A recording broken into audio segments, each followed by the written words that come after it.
7th century Vedic monk Ramanuja authored important commentaries on the Bhagavad Gita and the Brahma Sutras, as well as other texts. In turn, his disciples wrote important texts, including the Shatyayaniya Upanishad.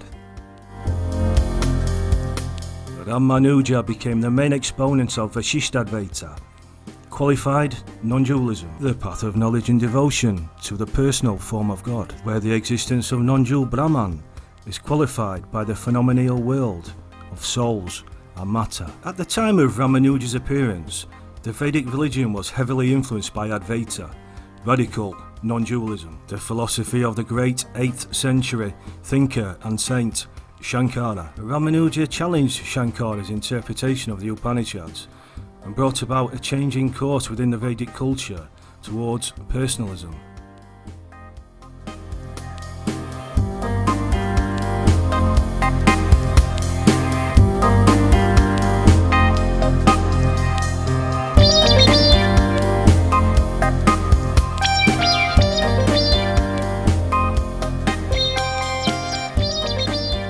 The learned Ramanuja taught, the whole universe is the body of God, projected out at the time of creation, and the relationship of the part to the whole is one of lover and beloved. The universe is made up of souls, matter and Brahman.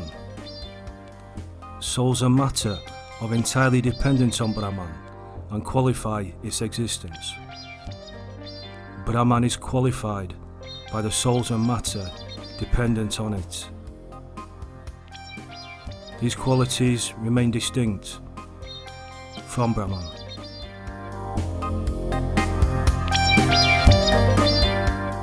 Two aspects of Brahman, such as substance and attributes, can be distinct from each other, yet inseparable. For example, the tree is green. In the same way, the universe, while distinct from Brahman, is still a part of Brahman, an attribute dependent on God.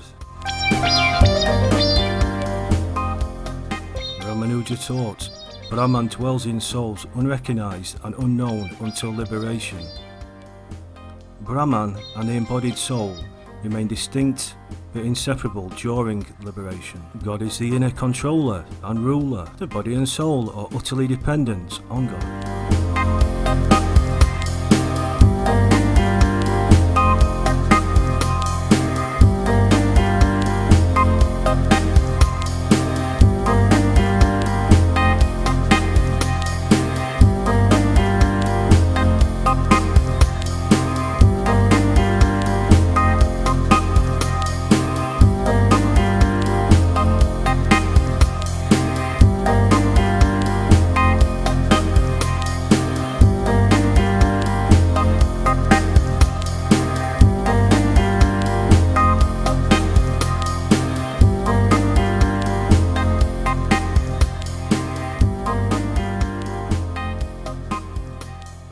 Ramanuja observed the socially subversive effect of radical non-dualism arising from the claim to be God.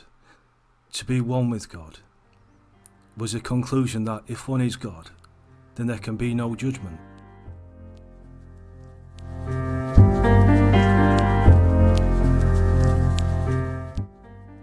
He taught that humans are unable to be saved by their own efforts, and to achieve liberation they require the grace of God, which is available to anyone, regardless of caste or gender.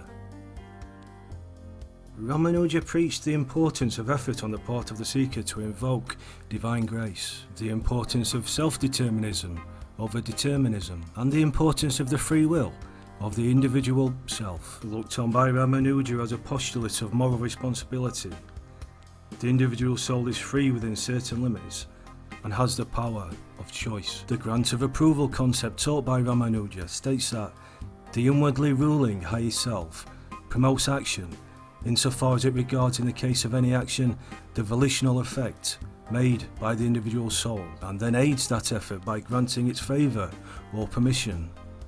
Action is not possible without permission on the part of the highest self. Ramanuja taught, according to the Vedas, the jiva is the finite self of the individual soul. Brahman projects jivas into manifestation.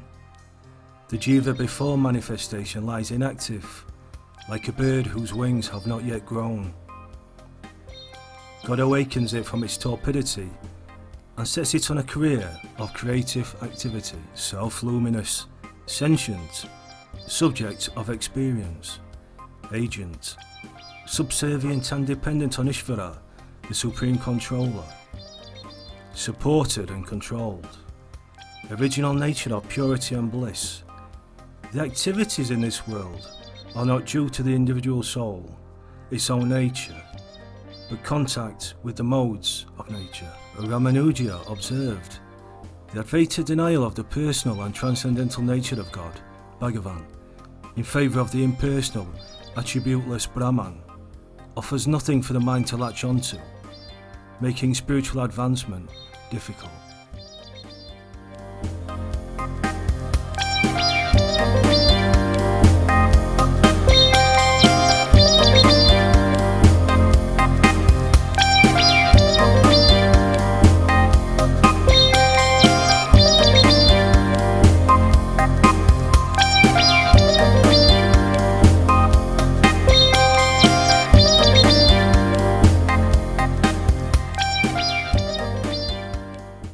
Three centuries of Advaita led the Vedic faith to lean heavily towards illusionist theory, Mayavadi. Illusionist theory became the answer to all the problems of the material world. Advaita teaches the world of name and form is illusion, as attributeless Brahman is all there is.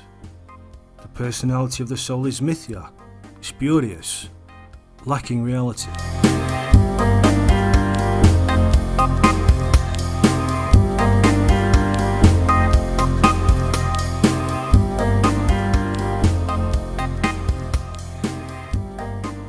Ramanuja observed that Mayavadi contrasted with the teachings of Krishna in Bhagavad Gita.